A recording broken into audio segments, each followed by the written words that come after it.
Hey, good afternoon. This week I'm in Quebec City and we're sitting outside the Chateau Frontenac, and the horse and carriage behind me reminded me of a parable that I had wanted to share. And it stems from a Greek story and then later a French and British Western Europe parable about a horse, a carriage, and a driver. And in this story, each of those three components represents who we are as a whole person. In the parable, the driver wakes up drunk in a tavern and staggers out to the streets to his horse and carriage.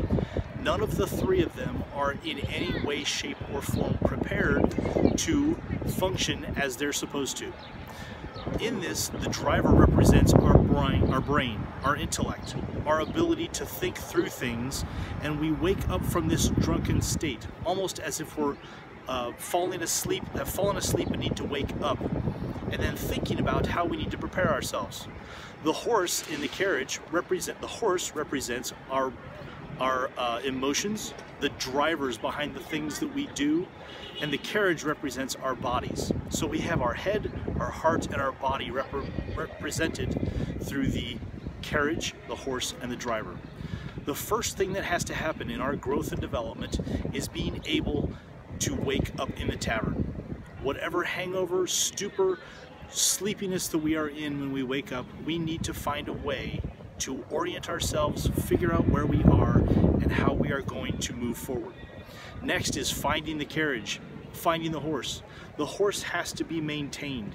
The horse has to be fed, cared for, and our emotional states need to be cared for just like a horse. Otherwise, the engine won't drive on our person.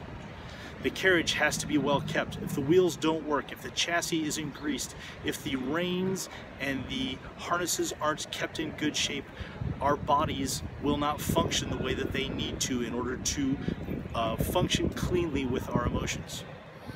Once all three of these things become aware, once our brains are willing to start taking care of our emotions and our bodies, they can function in the capacity that they're supposed to transport us and other things through our lives.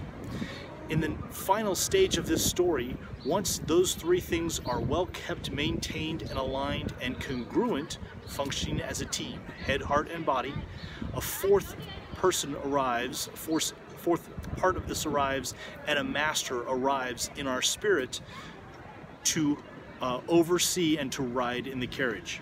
And our bodies, our emotions, and our brains carry our spirit through the development of who we are.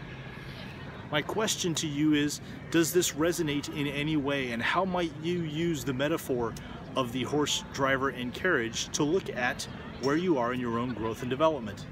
Have you woken up from the numbness of being drunk in the tavern?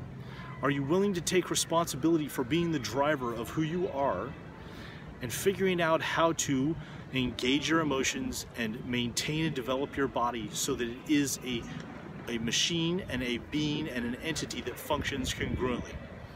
Take some time to think about this. Where might you need the next step of development?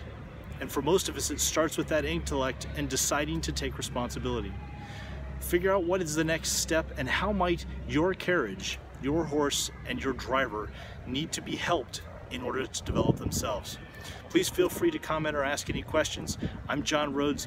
This is Rhoads Life Coaching. I hope that you're able to find purpose and meaning in your daily life.